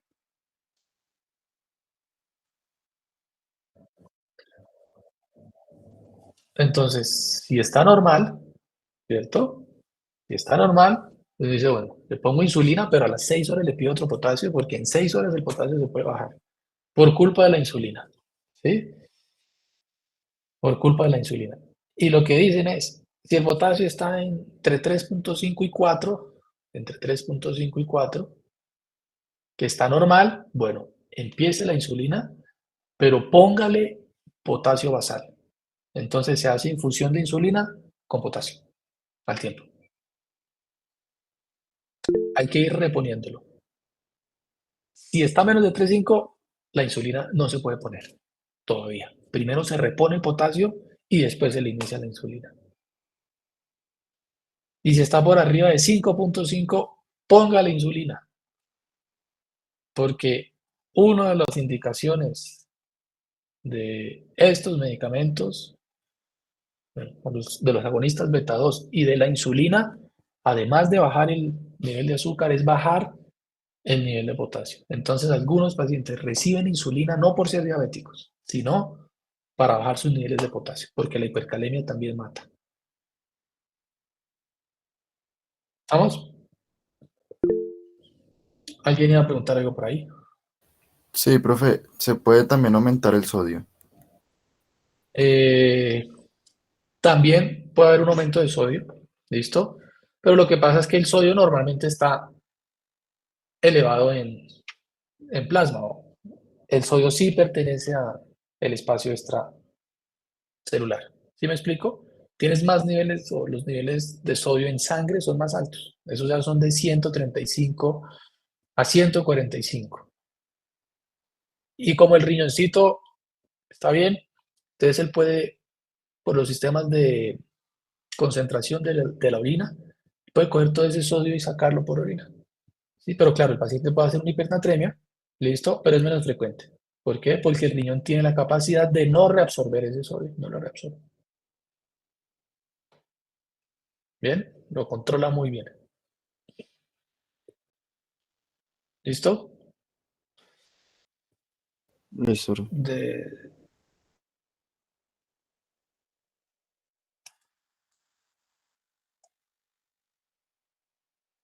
Para cerrar aquí el tema con una sola imagen, después lo van a ver en medicina interna con sus profes de medicina interna, pero para que vean la importancia de esto que estamos hablando, eh, esto. Siempre los algoritmos de diabetes tienen una partecita dedicada al potasio. ¿Sí? Y dice, todos los pacientes con cetoacidosis diabética tienden a tener un déficit de potasio y que esto debe ser, digamos, debidamente reposicionado. ¿Listo? Debidamente reposicionado. Bien, entonces, siempre ellos anotan en todas las guías que la insulina promueve el ingreso del potasio a la célula. Por eso, por abajo de 3, otras dicen por abajo de 3.5 no lo use. ¿Sí? O si están 3, 5 y 4, repóngale al tiempo con la insulina, porque uno sabe que la insulina sí o sí va a bajar ese potasio. Siempre, siempre. ¿Sí? Entonces ustedes van a encontrar esto de potasio en todas las guías que tienen que ver con el manejo del paciente con descompensación de la diabetes. ¿Sí? Mire, ya está, suspenda la insulina. No le ponga más insulina cuando el potasio se le cae. ¿Sí? Si el potasio está en 5.2, no le ponga potasio, pero vigílelo de manera frecuente porque todo el mundo sabe que la insulina sí o sí le va a dar el potasio y administre el potasio, ¿listo? Para mantenerlo entre 4 y 5 porque todo el mundo sabe que igual la insulina lo va a disminuir. Pero uno tiene que saber el porqué, entonces aquí está el porqué. Y los agonistas beta también producen hipocalemia. Por eso es que es importante pedir un potasio de control siempre. Bueno, claro, ¿no? Listo. Espero que no se les olvide para el día del parcial. Entonces hay diferentes presentaciones de todos estos medicamentos. Vienen en jarabes, en aire comprimido, polvo para inhalación, tabletas para triturar dentro de estos dispositivos y polvo para inhalar, ¿sí? Entonces aquí está el salmeterol, que es uno de vía media larga. Son capsulitas que vienen así. El paciente lo tritura en estos dispositivos y eso libera un polvo y el paciente inhala ese polvo, ¿sí? Vea, polvo seco para inhalación. Polvo seco, no es gas presurizado, como estos inhaladores, como esto, el que usaba el ciclista. Señora, pues señor. Profe, esos medicamentos inhalados, entonces o sea, tienen el mecanismo de acción como de forma directa en los pulmones, o no necesitan la absorción ni nada de eso, ¿cierto? Nada, porque el receptor está en el bronquio. El bronquio es rico en beta-2, riquísimo en beta-2. Entonces lo único que hace el paciente es inhalar hasta que el salbutamol, el indacaterol, la terbutalina lleguen al receptor, se dé a una proteína G, S, aumente el AMP cíclico y la célula se relaje. La célula muscular se dilate. Directamente llega ahí. Por En- eso viene así inhalado. ¿Sí? Pero tu entonces, pregunta, ¿pero esto no tiene absorción sistémica? Sí. Como aquí hay capilares, vasitos sanguíneos, ellos cogen ese medicamento y lo mandan para el cuerpo. Y llega al corazón y el paciente termina con taquicardia y con hipocalemia. sí, os iba a preguntar ya, listo, gracias. Entonces, ojo que los medicamentos inhalados tienen efectos sistémicos. El mejor ejemplo, el cannabis. El cannabis inhalado tiene muchos efectos sistémicos. O sea que la vía inhalada es una vía de administración de medicamentos. Hay anestésicos inhalados. El Ceborane, los gases anestésicos se inhalan y el paciente se queda dormido.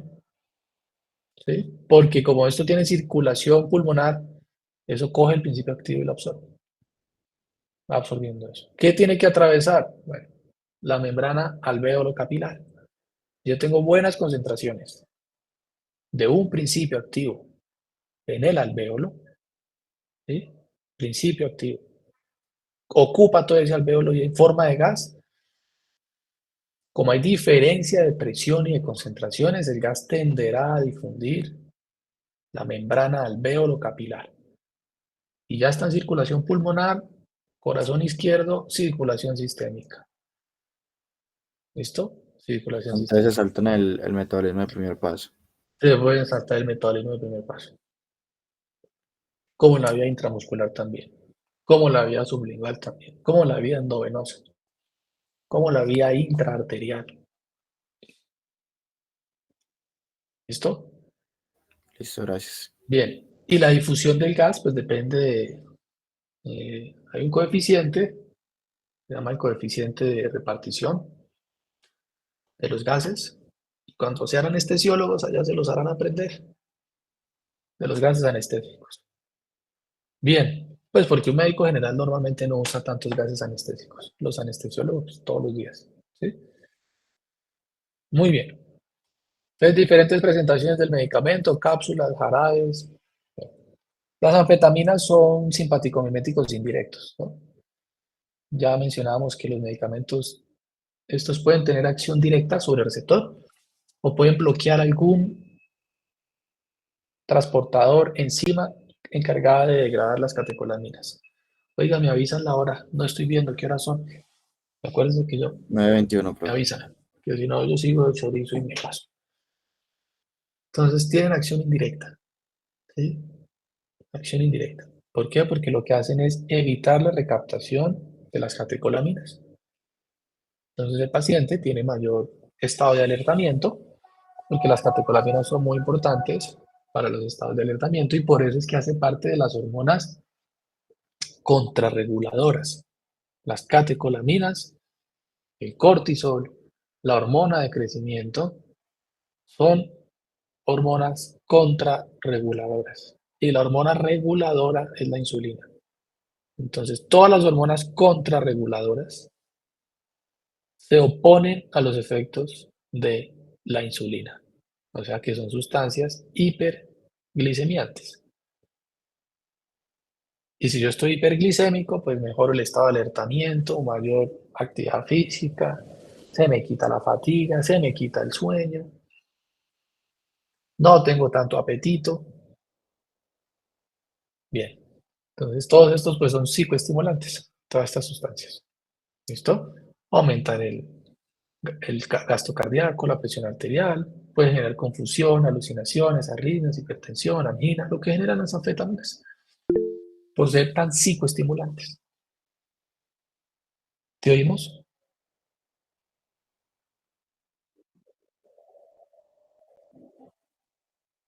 Sí, de hecho es una, ¿sí?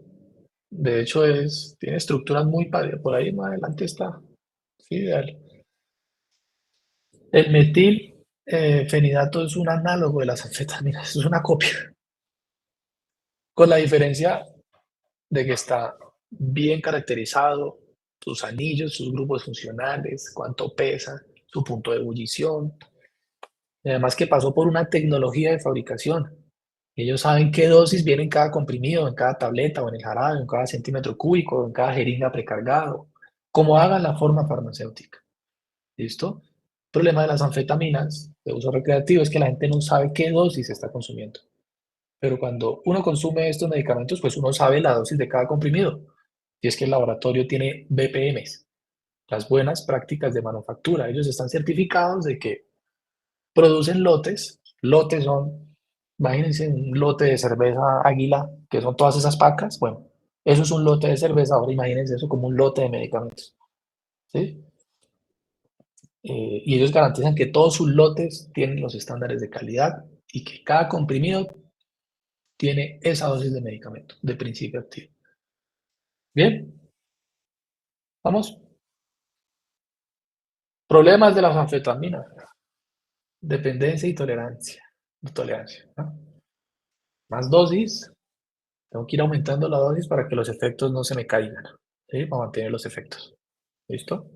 Importante, anfetaminas en temas recreativos. Los famosos las usan. También las usan en el deporte. Porque aumenta la fuerza, el gasto cardíaco, ¿sí? El estado de alertamiento, la actividad muscular. Disminuye la fatiga, el sueño. ¿Quién compite contra eso? Es muy difícil. Y sus usos, pues la narcolepsia, ¿no? La gente que sufre de narcolepsia y también trastornos de déficit de atención e hiperactividad también se pueden utilizar ahí. Estimulantes beta 3. Son poquitos los medicamentos que apuntan a este receptor, porque hemos visto los beta 1 del corazón, los beta 2 del bronquio, bueno, los beta 3 que están localizados en el tejido graso y ese estímulo pues genera algo de termogénesis, sube un poquito la temperatura corporal y supuestamente genera lipólisis, ¿no? La lipotusa, acuérdense, la lipotusa. La niña que termina con el novio se deprime porque no ganó el reinado, entonces se pone toda flaca porque está estresada y libera tantas catecolaminas que no come y toda la grasa se consume. ¿Listo? Entonces se han tratado de desarrollar muchos medicamentos que le apuntan a estos receptores por efectos termogénicos e inductores de lipólisis, pero no han sido tan buenos. Entonces, pues no, no se usan en la práctica clínica, ¿sí? Pero sí hay uno que es el Miravigrón, que viene de 30 tabletas de liberación prolongada. Acuérdense que hay formas de liberación de principios activos. El principio activo en esta tableta se libera despacito. ¿Eso qué garantiza? Que las concentraciones plasmáticas sean así, estables. Si el paciente se toma uno al día, pues en 24 horas el principio activo se libera de forma tan controlada que las concentraciones siempre serán estables. Hay un estado estacionario un poquito más estable, ¿cierto? Y no tanta fluctuación, porque cuando los medicamentos se liberan, o el principio activo se libera todo en un solo momento, entonces empieza a tener muchas Cmax muy descontroladas, ¿sí? Muchos picos de Cmax. Y a veces esa Cmax puede quedar en la ventana de la toxicidad. Entonces, las de liberación prolongada tienden a disminuir reacciones adversas relacionadas con las dosis, con la Cmax del medicamento. ¿Listo? Por eso, algunas formas de medicamentos vienen como liberación prolongada, para que durante todo el día las concentraciones en sangre sean más estables y los efectos sean un poquito más predecibles y no sea como tan en pico, ¿sí? Porque los de liberación convencional se liberan muy rápido y la absorción es muy rápida y empiezan a fluctuar entre estar bien, estar mal. Aquí se sienten re mal porque la concentración es muy alta y están intoxicados. Aquí en la ventana terapéutica se sienten bien, pero después cae tanto la concentración que vuelven y se sienten mal. Entonces, para solucionar esos problemas, se inventaron estos medicamentos de liberación prolongada o controlada y las reacciones adversas disminuyen. Pero ojo, nunca usen un medicamento de liberación prolongada en una situación de emergencia, porque yo necesito utilizar todo el principio activo contenido en la formulación. Y si el medicamento se libera en 24 horas, ¿cómo manejo la emergencia en 24 horas? Pues no, ya no sería una emergencia. ¿Eso quedó claro? ¿Listo? Entonces los medicamentos de liberación prolongada normalmente no se deberían usar en situaciones de emergencia. ¿Para qué se usa este medicamento? Para relajar la vejiga urinaria, relajarla. Entonces hay una condición que se llama vejiga hiperactiva, un trastorno neuromuscular de la vejiga donde todo el día se está contrayendo y las pacientes tienen incontinencia. Entonces el miradegrón la relaja y esa vejiga hiperactiva se tranquiliza y ya no hay incontinencia. ¿Listo? Los que ya hablamos, estos que son psicoestimulantes, ¿sí? Mm, Y si se une a un receptor beta 2, pues broncodilatación, a un beta 1, pues frecuencia cardíaca, sistema nervioso, pues psicoestimulación. ¿Bien? Listo. Ahora hablemos de los bloqueadores.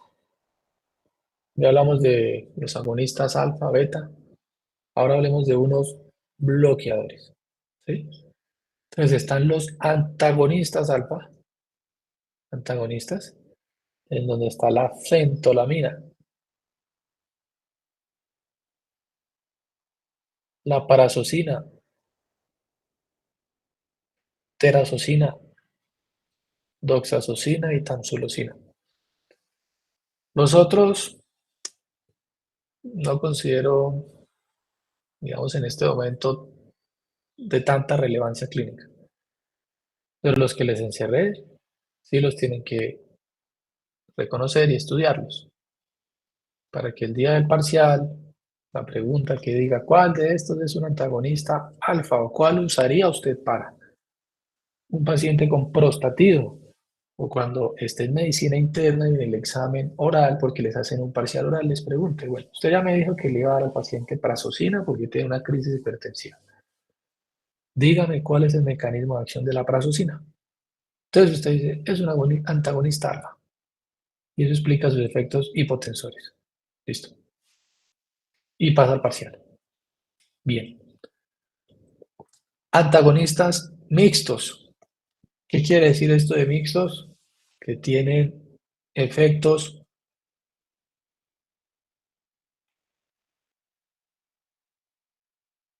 sobre los dos. Un poquito sobre los dos. Sobre beta y sobre alfa. Entonces, por ejemplo, el carvedilol es un medicamento que produce bradicardia, pero también puede producir un poquito de hipotensión, porque bloquea los alfa 1 y bloquea los beta 1. Y si bloquea los beta 2, pues se cree que también puede haber un broncoespasmo. Cierra el bronquio, un broncoespasmo.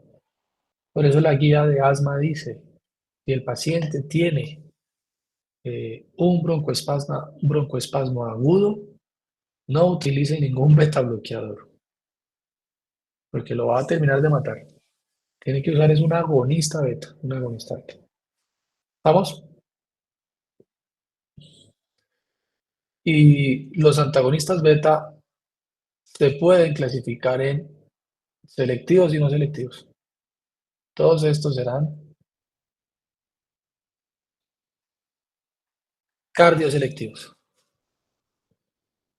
Y el propranolol no cardioselectivo porque tienen la misma afinidad por los beta 1 que por los beta 2. Por eso se prefieren más los beta 1 cardioselectivos, porque no tienen tanto efecto sobre el bronquio. Y teóricamente son más seguros, porque entre más selectivos de un medicamento es más seguro. Entonces ya saben que esto se lo tienen que aprender, estos nombres, para el día del quiz o del parcial. ¿El otro quiz cuándo es? ¿El otro sábado?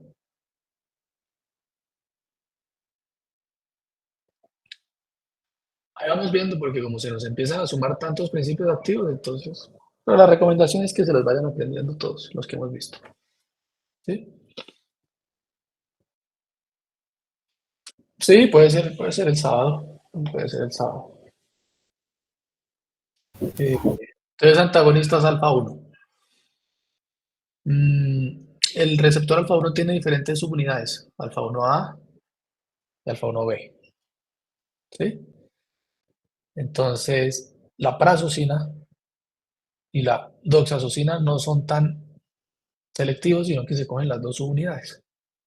¿Listo? Las dos subunidades. ¿Eso por qué es importante? Porque la subunidad de la próstata es alfa 1 de tipo A. De tipo A.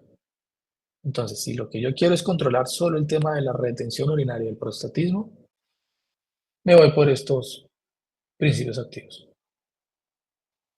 Los otros no son tan selectivos, ¿sí? No son tan selectivos. Entonces, tienen mayor riesgo de generar hipotensión.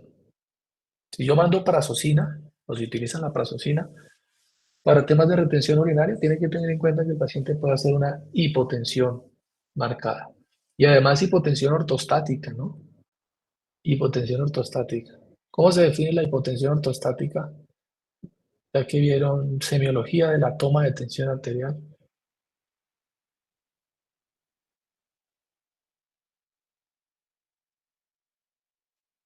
¿Qué es la hipotensión ortostática?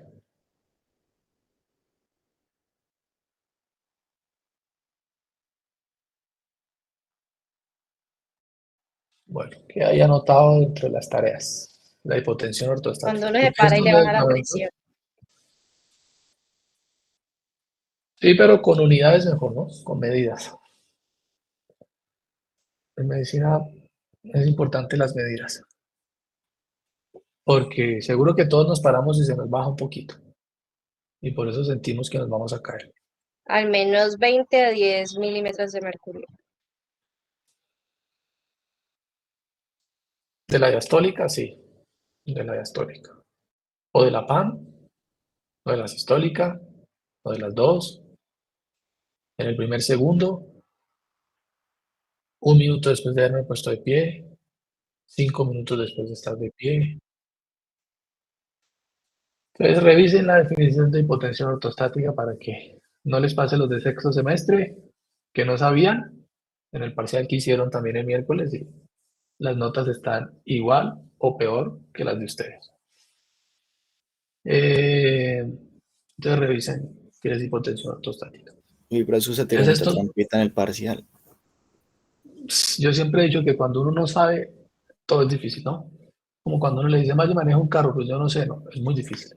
No, Pero ¿sabe por cuando qué? uno Yo ha creo que, estudiado y repasado y ha venido a asesorías y me ha escuchado el cuento 1 y 1000 veces, tiene la capacidad de responder el parcial. o sea, yo Señor, creo que muchos se equivocaron en muchas, porque usted, digamos, repetía algunas, pero, por ejemplo, con la pregunta del calcio en los receptores GABA, ¿el calcio? la, sí, que aseveraba el canal de calcio, algo así. De cloro, perdón, de cloro. Por ejemplo, eso induce ya que usted, si yo le voy a preguntar eso, la vuelvas a tener mal. ¿Sí? Y, pues, por ejemplo, usted, había una pregunta de parciales pasadas que decía agonista, y en ese preguntó fue el antagonista, entonces yo creo que probablemente equivocaba. Pero, pues si yo sé que es un agonista o un antagonista, pues no habrá diferencia porque ya tengo claros los dos conceptos, ¿no? Porque hemos dicho lo del agonista y antagonista muchas veces. En fisiología les han repetido lo del GABA y la conducción del cloro varias veces. En fármaco yo se las volví a repetir una vez más, asegurándome de que estuviera claro. Y ustedes dijeron en clase, sí, está claro, aumenta la conductancia de cloro. Y muchos medicamentos, pues serán antagonistas, pues no aumenta la conductancia de cloro. Los que pusieron calcio, sodio, potasio, pues hay que replantearse el método de estudio, ¿no? Porque ya a estas alturas de la carrera, todos deberían tener claro el funcionamiento de un receptor de tipo GABA. Sí, señor.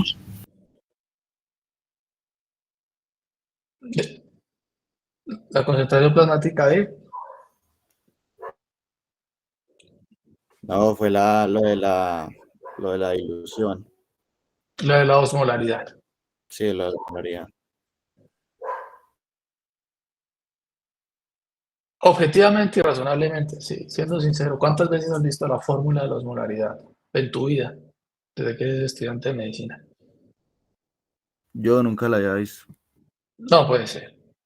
O sea, si yo traigo aquí a todos los profesores de medicina, desde primero hasta quinto, ¿ustedes serían capaces de decir eso delante de ellos, que nunca han visto la fórmula de la osmolaridad?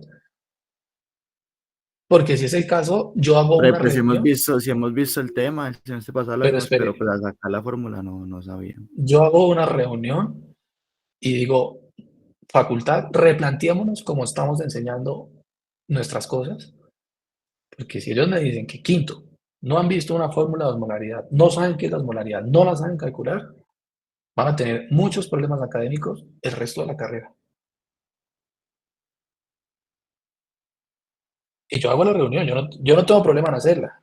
Yo pena no tengo, ¿sí? Yo he sido coordinador académico, director de prácticas, ¿sí? Predecano, gerente de un hospital y he hablado con Raimundo en todas las reuniones, en todas las situaciones y como director académico he manejado padres de familia y si me tengo que reunir con sus papás, ¿sí? Que no se puede hacer otra cosa porque ya son adultos mayores y yo no los, pero a mí me encantaría llamarlos y decirles, venga y le muestro el parcial de su hijo, ¿sí? Para que vea cosas como estas y objetivamente cada uno se retroalimente, ¿sí? Tengan introspección, ¿listo? Y yo he hablado con muchos, pues no de ustedes, pero aquí en Bogotá sí, 50 padres de familia, los he citado, a todos, con fotos de parciales, lo que escriben, cómo escriben, cuando escriben omeprazol con H, resistencia con C, ¿sí? Inhibición con V y sin H. Vea lo que, y ya van en quinto, o en sexto, o en séptimo, ¿sí? Entonces yo sí haría la reunión, ¿listo? Pero puede ser una situación demasiado incómoda para ustedes. Entonces la pregunta de la osmolaridad es una fórmula que usted tiene que usar en quinto, en sexto, en séptimo, en octavo, en décimo, en 11, en cuidado intensivo, en hospitalización, en todos lados. Porque si no la conoce, no puede reponer líquidos, insulina, no puede hacer nada. ¿Sí? Entonces ahora sí, pues dejo hablar, estimados colegas.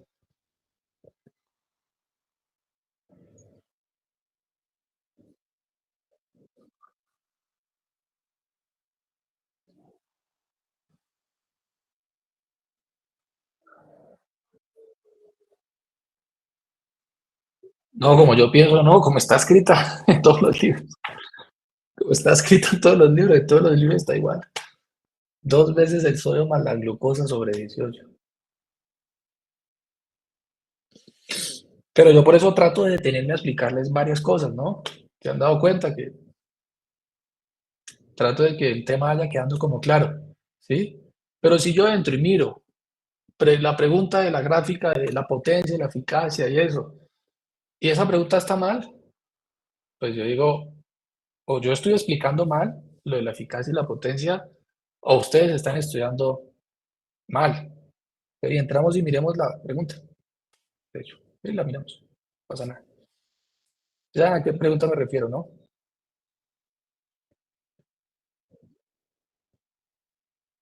Ah, y eso es lo otro, ¿no? La universidad dice que hay que preguntar algunas cositas en inglés. Fueron 2 o 3 nomás, no fueron Yo me muchas acuerdo tampoco. que Cositas. Antes Cristian eran estaba, más, antes eran más.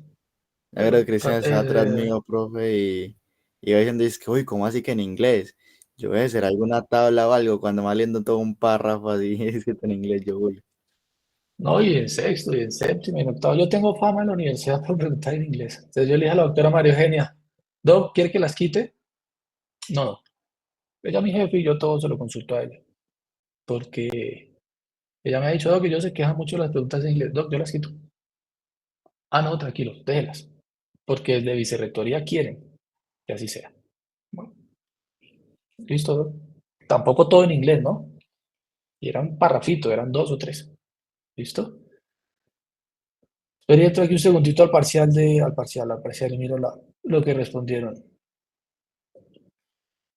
¿Qué otra pregunta? Bueno, entonces, 2 preguntas difíciles, ¿no? La de la conductancia de cloro y la de la osmolaridad. Bueno, con eso sacan 4 o 7, o se le tiran 2, ¿no? Bueno, 4 o 5 porque se tiraron esos 2.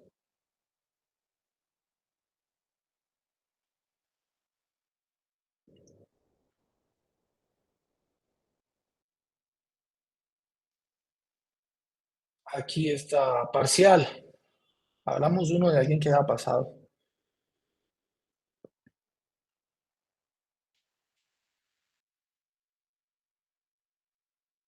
Voy a escoger la nota más alta del parcial.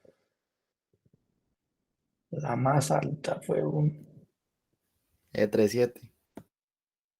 3,68, para ser exactos. 3,68. Esto. ¿Qué hay un 3,68 de aquí? Veamos este.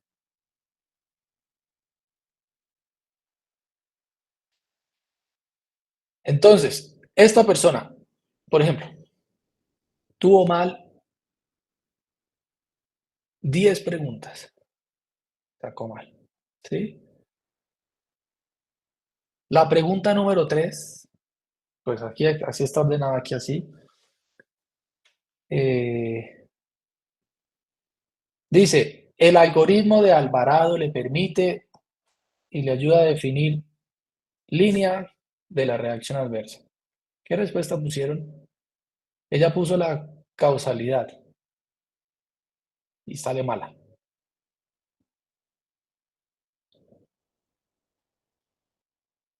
Creo que yo ¿Cómo se coloqué fue llama el lo de gravedad. algoritmo? ¿Cómo se llama el algoritmo para evaluar una reacción causal Las de naranjo. de Naranjo? Y ahí dice en mayúscula Alvarado. Alvarado. Alvarado no es ningún algoritmo para evaluar ninguna reacción de causalidad. Se llama el algoritmo de Naranjo. El algoritmo de Naranjo. Entonces, ¿por qué hay que ser tan detallista en medicina? Porque cuando uno es detallista en medicina, se previenen muertes asociadas a los medicamentos. Un paciente, ya saben, se murió y muchos se han muerto por medicamentos, por falta de detalle, ¿sí? Por no ser detallistas con algunas cosas. Y ustedes tienen que ser detallistas con cosas que matan personas, como los medicamentos. ¿Listo? Porque si entrega, formula, escribe la dosis que no es, lo puede matar. Entonces, pues el algoritmo de Alvarado no. El algoritmo de Alvarado, la escala de Alvarado se usa para apendicitis. Después lo van a ver, pero es naranja. Pregunta número 4. ¿La insulina NPH por vía endovenosa? No. La insulina NPH no viene por vía endovenosa. ¿Listo? Eso viene por vía subcutánea. La que viene por vía endovenosa es la vía cristalina o la fórmula o la forma cristalina del medicamento.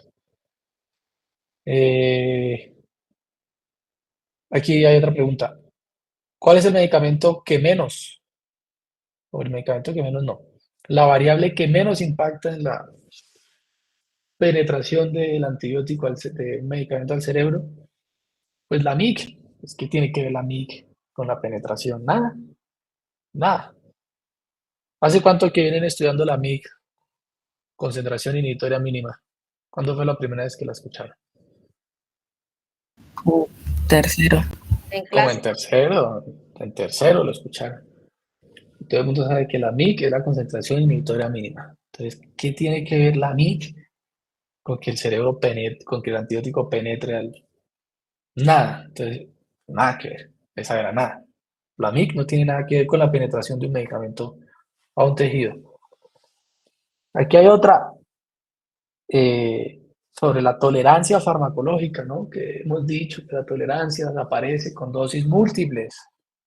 Si yo uso cocaína una vez al año, es muy difícil que yo me vuelva tolerante a la cocaína. Con una dosis en 300, cada 365 días es difícil. Pero si la uso todos los días, es más fácil que me vuelva tolerante.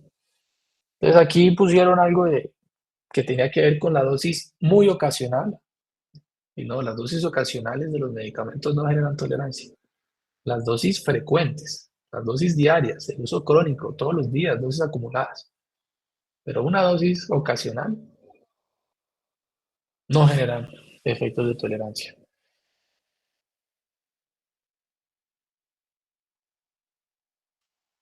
Ejercicio de caso con control.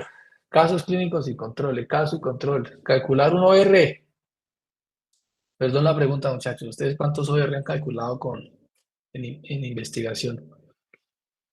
¿Nunca han tenido un taller de OR? Sí, sí, ¿O una clase de OR? Porque si no, yo hablamos a su profe de investigación y le digo, profe, venga. Ellos me están diciendo que usted no les ha enseñado a calcular el OR. Y yo No, les sí, puse un pues hemos sí, ejercicio tenido eso sí lo, clases de lo vimos OR. mucho el lo de semestre OR. pasado. Y volvimos a repetir un Y es ejercicio en un clase, número. ¿no? Lo repetimos en clase. Bueno, aquí esta estudiante que tiene una nota alta sacó el OR mal. ¿Sí? Entonces, ¿qué hay que hacer? Bueno, ¿cómo es que se calcula eso? ¿Sí? ¿Cómo es que se calcula ese OR? ¿Listo? Entonces ahí, este está mal calculado. ¿Sí? Por lo demás, le fue bien a la estudiante. Felicitaciones, estimada estudiante, y además pudiste calcular la osmolaridad, pero la gráfica de la eficacia y lo que tiene que ver con un agonismo completo y agonismo parcial la tuviste mal. Entonces aquí nos detuvimos en clase un buen tiempo para hablar de los agonistas parciales, los agonistas totales, cuando se alcanzaba la Emax, ¿no? ¿Sí se acuerdan? Sí. Entonces, esta compañera tendrá que Sí, ir a profe. revisar nuevamente la gráfica de qué es un agonista total, qué es un agonista parcial y qué es un antagonista. ¿Sí? Porque la pregunta decía aquí, se usa un medicamento agonista parcial. ¿Qué es lo que mejor refleja de esta gráfica de ese agonismo parcial? Pues el medicamento que alcanzaba una respuesta como del 50% por lo que veo ahí. Agonista parcial. ¿Y qué otra tuviste más? Ah, mire aquí. Un antagonista GABA aumenta la conductancia de cloro, ¿no? La disminuye. La disminuye. Los antagonistas GABA. Y hablamos de el antídoto, porque cuando estuvimos hablando del GABA, estuvimos hablando de los antídotos. ¿Cuáles son cuál es el antídoto de las benzodiazepinas?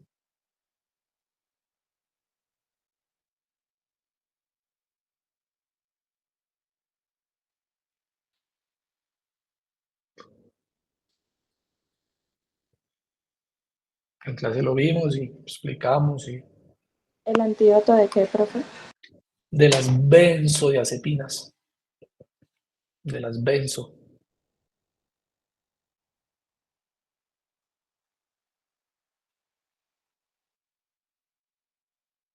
Medicamentos BZD, benzodiazepinas. No te alcancé a escuchar. El flumazenil, ¿lo vimos, Cristiano, o no? Sí, es el flumaceno. El flumazenil, un antagonista del GABA, les dije. El cloro no sigue entrando y el paciente vuelve a abrir los ojos y se despierta.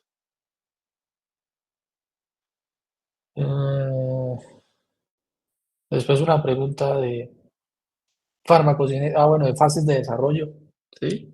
Y esta pregunta la saqué de una lectura que tienen en la plataforma, en donde dice, la farmacocinética y la farmacodinámica se estudia en todas las etapas del medicamento. En todas.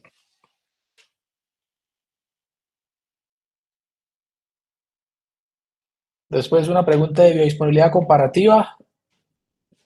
Te felicito, estudiante, porque pusiste bien cuál es el medicamento más potente, lo marcaste bien, pero te equivocaste en el agonista, te equivocaste con el esquema de dosis múltiple por bolos endovenosos, pero por lo demás muy bien, te felicito. Entonces creo que todo el parcial estaba diseñado en lo que habíamos visto, mencionado, y que además aparece en las lecturas que ustedes tienen ahí en la plataforma. Eso que está ahí es para leer, ¿no? Y yo espero que las descarguen ocasionalmente y les den una miradita. Den una miradita. Eh, preguntas, dudas de lo que se nos fue aquí hablando del parcial.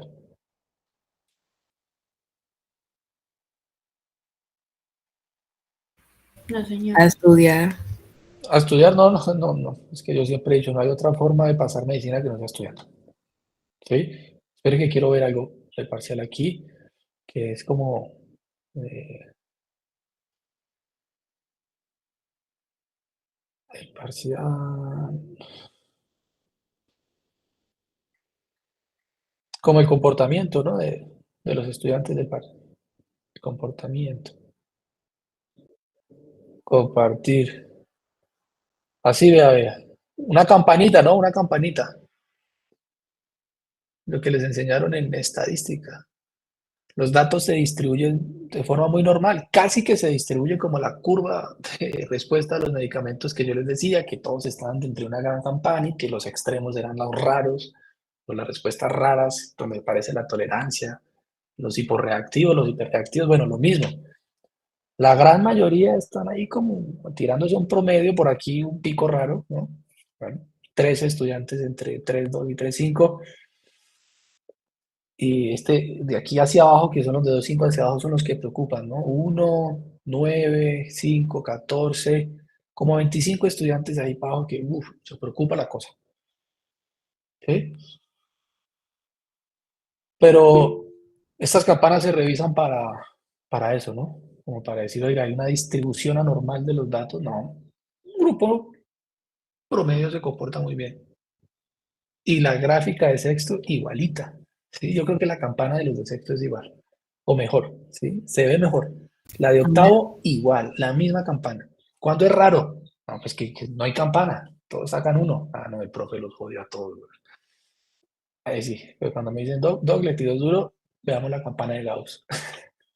Y ya, todo el mundo sabe sobre la distribución normal de los datos. Se comportan como una población promedio de estudiantes de medicina, donde estarán los extremos, muy buenos, y los extremos no tan buenos. ¿Qué vimos? Doctor, ¿hay de pronto algún libro que usted nos recomiende? Sí, el que está en el planeador y las lecturas que están en la plataforma. Tienes libro en el planeador y tienes lectura en plataforma. ¿Tú has leído lo que está en la plataforma? Con el corazón en la mano. Sí, sí, Decirnos sí, señor. mentiras, ¿sí? Y te cuesta entenderlas, porque a veces uno puede decir, profe, la lectura estaba muy enredada. Ayúdenme a Sí, entenderla. también es por lo que es muy larga, que yo he visto que ¿Larga? hay documentos, ¿Cuál? sí, hay documentos como de 33 páginas en adelante. ¿Pero cuántas referencias? ¿Cuántas en solo referencias?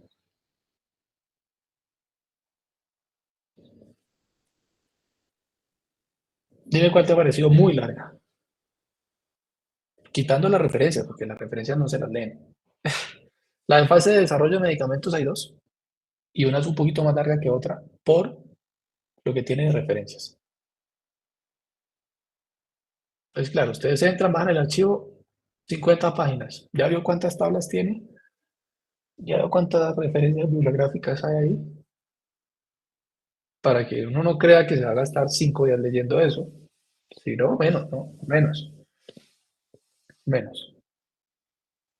Pero trato de que la de biofarmacéutica, farmacocinética, la de farmacodinamia son 3 páginas. ¿Sí? 3 páginas, no eran más. Y súper sencilla de entender. Pero muchachos, si hay problemas y de verdad, si hay problemas con alguna lectura, pues ustedes traen el apunte y abrimos la lectura y miramos a ver qué es lo que está diciendo ese documento y lo tratamos de aclarar acá. ¿Alguien más iba a decir algo, no? ¿Qué campana quieren ver? ¿La de sexto? Sí, Vean la campana de sexto, vean la campana de sexto. Uy, marica, esa campana es perfecta. ¿Se dan cuenta? Es la propia campana de Gauss. Entonces me dicen, profe, es que los de sexto tienen el promedio del parcial 2.5. Digamos la distribución de los datos. Es atípico, ¿no? Están de acuerdo, contestando de acuerdo a las capacidades que tiene y lo que Uy, estudiaron. profesor, ¿alguna vez alguien la sacamos de 4 o 5 en un parcial? Sí, ayer, ¿Y ayer, 5? en un quiz 5, sí. Varios han sacado 5 aquí en quizzes, ¿sí? Pero en fármaco 2, porque después de que en fármaco 1 saben cómo es la movida y en fármaco 2 ya están más maduros y van a clase a lo que es, ¿sí? Cero distracciones. Camilo se llama. En fármaco 1 le costaba un montón, fármaco 2, 5. Le quedó el corte como en 4-4. Y lo que estábamos viendo no era nada sencillo. Estábamos viendo puras enfermedades infecciosas. Tratamiento de malaria, de VIH, de tuberculosis, de hongos, de lepra, tuberculosis resistente, y de eso era el parcial. Y el chino sacó 4-4. Entonces sí se puede, sí se puede. Y otras generaciones internos que están por allá en Brasil, ustedes pueden hacer rotaciones por fuera, ellos han tenido notas muy buenas, ¿sí? Muy buenas. Hay un estudiante que se llama Jorge, de chino sacaba 4.7 en todos los parciales y estudiaba y ponía clases. Todavía hablo con él y, profe, ¿se acuerda la clase? Yo a veces ni me acuerdo. Y me dice, ¿se acuerda la clase que usted nos dio? No me acuerdo, güey. Ah, pues es que estaba preguntando eso que usted dijo. Bueno, pues seguramente me acuerdo. ¿Sí? Me acordé de lo que todo el mundo pregunta del hospital y se lo dije así. Y por allá está Brasil y me manda mensajes por ahí. Entonces sí se puede, ¿no? Sí se puede. Pero hay que sacarle tiempo, ya les dije. Uno no puede aprender a manejar un carro si no le dedica tiempo. Esta campana es muy linda. Entonces, pídame una asesoría. Sí. Hicimos una el miércoles, ¿no? ¿Usted se conectó? Sí. Ahí estuvo, sí, ahí estuvo. ¿Mm? Y venga llena de preguntas y coja la guía de estudio, las 100 preguntas y haga usted preguntas también. Porque el parcial fue acorde a lo que dice la lectura de lo que hablamos en clase. Claro, con un estudiante que tiene un bagaje ya de 5 semestres por atrás. ¿Listo? No, de 4, de 4. Muchachos, se nos acabó aquí el tiempo, pero esa campana es muy linda. La de séptimo es parecida y la de octavo también. Por ahí me escribí un octavo, profe, ese parcial de octavo estaba muy chévere, weón, muy bacano. Sí, claro, fue el único que lo pasó, creo. Pero un buen parcial, Razón le chévere. gustó.